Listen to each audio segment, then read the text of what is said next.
Hey, what's up, guys? Let's talk about Outer Banks Season 3. It came out a week ago at the time of recording. Here we are. There's going to be a spoiler talk, so if you guys have not watched the third season of Outer Banks yet, go check it out for sure, and then come back once you have. So I want to start off with a couple of the negatives. I guess first and foremost, I saw a supercut of a bunch of times Carlos Singh said, in sentences. A lot of people say, in conversation, it's natural, but, is a little bit much when he says it like all the time. We kept hearing John's dad call him boy. I just felt like that was kind of weird. Kratos calls Atreus boy, and it just doesn't feel as right for Big John and John B. Why is Kiara calling JJ Jage? I just feel like that it's not that much shorter, and it's kind of weird. This season, like a lot of other TV in general, I suppose, it's not the most uncommon thing to see conveniences happen a little too much. It's hard to believe a lot of times that these people have guns to people's heads all the time. These people, I'm talking about like anyone, like any antagonist, anybody in the show, whether it is Carlos Singh or his guys, or if it's Rafe, anyone holding a gun, there's always like a any last words type of thing, and then,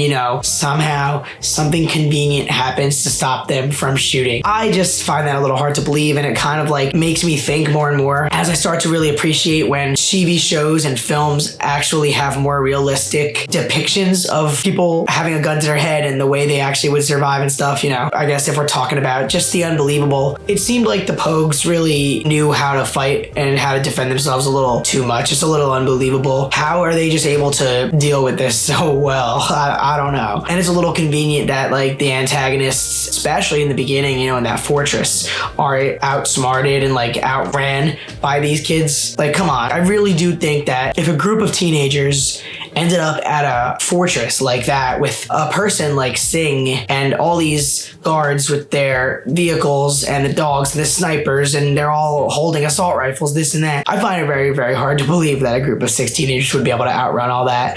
And it just continues to be the case as the show goes on in this season. So that's kind of like my biggest gripe, is just the unbelievable conveniences and unbelievable ways that kids really are able to survive these odds. Again, it's fiction, it's fun, it's entertainment, and I'm not like hating on that, but I wanted to talk about that. And I talked a lot about the guns and the action and everything, and this season is pretty action-packed. It's pretty thrilling. I got a lot of excitement out of pretty much each episode. I felt like they started it off really strong in that way too. I mean, we start off with them on the island, and then they finally see somebody on a plane, and then they have this guy ending up crashing the plane, and there they are in Barbados. And then of course we get to see Singh and everything else. We were introduced very early on to this main antagonist in Carlos Singh, who is this leader. I like him in a way, but I also ultimately found him to be very stereotypical as a villain. I was like, all right, this is some Far Cry stuff, you know what I mean? By the end of the season, I really felt like I was actually watching Uncharted unfold. As a gamer, naturally these things kind of click with me. It's cool, but it's also so exaggerated. But anyway, we talked about that in the beginning with, all that stuff. But I do think that Singh was kind of stereotypical as a villain. The way he spoke, the things he said, we are not that much different type of thing, all that. Carlos Singh could have easily won. Of course he didn't, because why would he, right? I liked him more in the beginning, and then as it went on, like I talked about, a little bit redundant, where he felt like the writers sort of just went for every stereotypical leader of that nature. But I did enjoy it. It was entertaining. That was a main thing of this season, of course. Also, Big John is here. He's alive. We saw that at the very ending of season 2. Now, this was actually part of an interesting storyline here. Once he started hearing the bell ring and he recognized the pattern, he was like, wait a second, no, like that's what my dad did. What if he was here? He said, like, give him a few minutes. There was no way he was going to make it to that church that quick. And he didn't, obviously. Convenience that John ended up on the island. But John B and Big John have a very complicated relationship. In the end, John B realizes, and he even says it, that he is his father's son. He gets caught up in the adventure and the excitement of the treasure hunt. He loves the hunt, he loves the thrill, and he really wants to find it.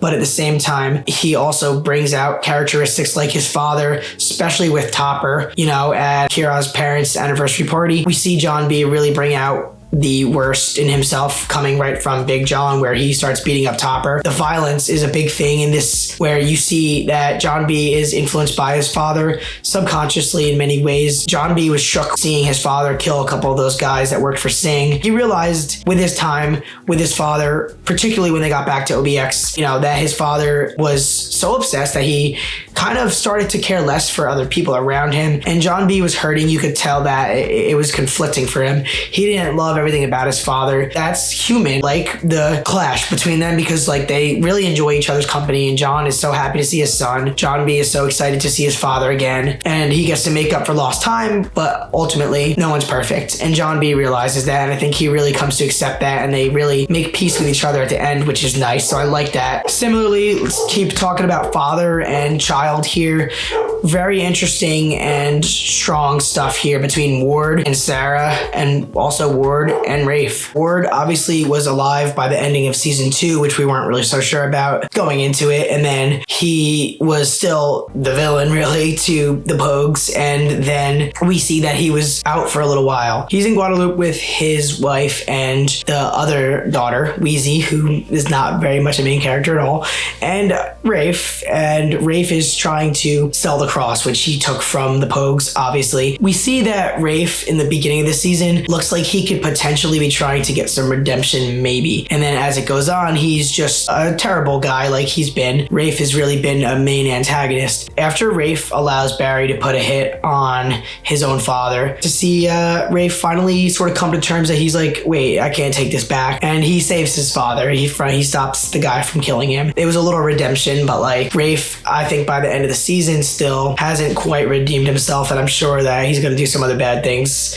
moving forward. Now Ward, on the other hand, Ward is done. I think it's safe to say Ward is not coming back. This was like a clear death, so we saw the body. Ward was really playing some games here. He was talking about being this good person, doing anything, especially for Sarah. I'll do anything for you, to make things right. And of course, no one really wants to believe him anymore. Ward has done so much bad. He goes to South America with them and all. He does help them get there, so you have to give him that. He lets them use the plane. I think he was just conflicted. He's lost his family, and he really probably would have liked to have been a better father with them, but then he takes the ultimate sacrifice. In the end, it was a heroic sacrifice, and John B's narration even says that about the villains being an unlikely hero, at the very end. So I guess Ward got some redemption in the end, and like I talked about before, I'm not so sure that Rafe has done yet. The ending of the season skips ahead, 18 months? So we're talking over a year. That's a long time. A lot can happen in that time, and it makes me wonder how Rafe felt about all this and where he went. Did he get in trouble, and like what's next with him? Because I don't think he's done. His father's gone, and now he's sort of taking over for the Camerons. He's gonna probably have a lot of power and the money behind it, so maybe he'll start to be like season 1 and 2 Ward, you know what I mean? But it's exciting. I do like Rafe a lot because I don't like him, you know what I mean? Like, he's one of those characters. They purposely made him like that, and he's acted so well to be just this horrible guy. So I'm excited for more of him always. What else? Well, this season had a lot of love and chemistry between the main cast, and by the end, I guess all 6 of our main group, there's 3 couples now. I don't know that they're all gonna last. Of course, the main one is John B and Sarah, from 2 sides of the island, never meant to be together. By the end, they really do seem to have a strong connection, but that's been tested a lot this season. Sarah cheated on him with Topper, and that can't really go unsaid. John B was horribly mad at that, and I want to say rightfully so. But I also want to say rightfully so that Sarah finally got to have some normal happiness, even if it was like being part of the kook life again. It was not danger. She was happy and comfortable being around those people and having a good time, and Topper was there for her. I can understand both sides. They both became very distant. They both made bad decisions, and they both did things to each other, not necessarily intentionally, but they both sort of didn't put each other first always. So it's been an interesting dynamic and clashing dynamic between Sarah and John B. So I like that. I'm glad that it is not just all sunshine and rainbows in that department. JJ and Kiara are kind of in denial, JJ especially, but JJ is also really self-conscious about where he's come from, who his father was, and what people think about him, especially Kiara's parents and all the kooks. The way they view him, they don't think that he'd be worthy for her, and he doesn't think so, but he goes through so much in this season, especially later on, putting his life on the line to save her. We finally get to see that they both love each other. They both are willing to admit it, and they both finally kiss. And then I think that it's safe to say that they are going to be happily expressing that together and being a public couple. But I also kind of wouldn't be surprised if by the end of the next season that doesn't work out. Maybe they just stay friends because of the power that they had of friendship between one another and how special that was. And maybe that bond was meant to be just friendship. I'm really happy that Pope and Cleo finally admitted how they felt. Cleo, it was very nice the way she was like, all right, you know that no love club? I quit. And then she kissed him because she finally realized it, that she actually really likes Pope. He's done so much for her. She came from nothing. She lived a very complicated life as a young person, but now she gets to be with nice people, a family that takes care of her, and a really great guy in Pope. He is a great guy. And she's sort of taking care of him as well. And they support each other and they complement each other really well. So I'm glad they finally realized that they are actually both really feeling each other. So I think that they would be happy together, and I'm excited to see more of Cleo, and I'm happy that she's made part of the group because I think she's a great character. I really enjoy her. We got enough attention on each of our main characters. John B came a long way, realizing that his father was not the perfect man that he wanted him to be, and John B maybe liked the idea more of him than the actual version of him that he got. He found El Dorado with him, and that kind of was an amazing thing for them. And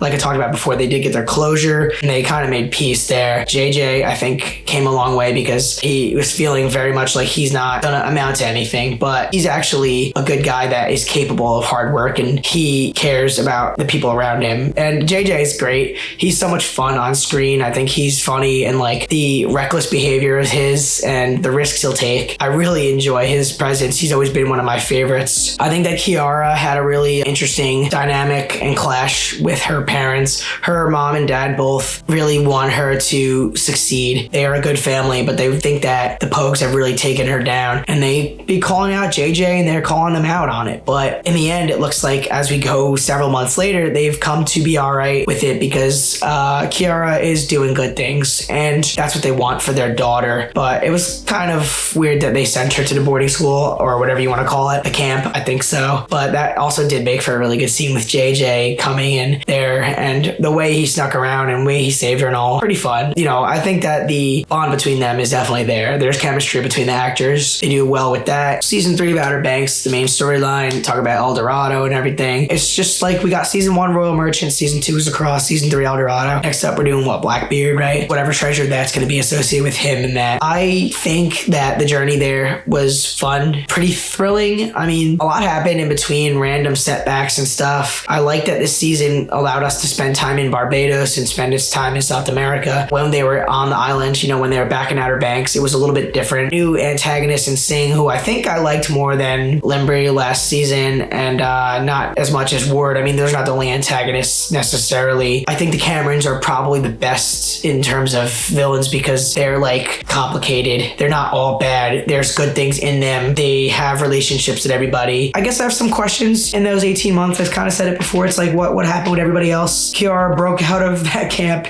at Kitty Hawk. So what's up with that? Is there repercussions? I would think there'd have to be. Rafe, is he in any trouble? You know, I want to know more about Rafe. Ward is dead. Big John is dead. Now this random old guy came up to the Pogues at the celebration, said, please check out this manuscript. So we know they're going on another journey. It looks like they're really like official treasure hunters now. That could be fun. That could make things more interesting, I guess, potentially, because now maybe more people like a Carlos Singh will be after them. I hope that we get some more grounded in reality and not too stereotypical as a villain, because my main problem with Singh is that he felt like a video game villain. Like I said, I want to see someone more like a Ward Cameron, you know? And what will happen with Topper, for example? Topper really was back and forth, cared about Sarah and was being a good guy, but then also he burnt down John B's place and he's pressed charges on John B. So what happened with that? Did John B get in any trouble? Like, I got some questions. What happened in those 18 months and why they skip that far ahead, I wonder. So those are going to be my thoughts on Outer Banks Season 3. I had a lot to say, I know, but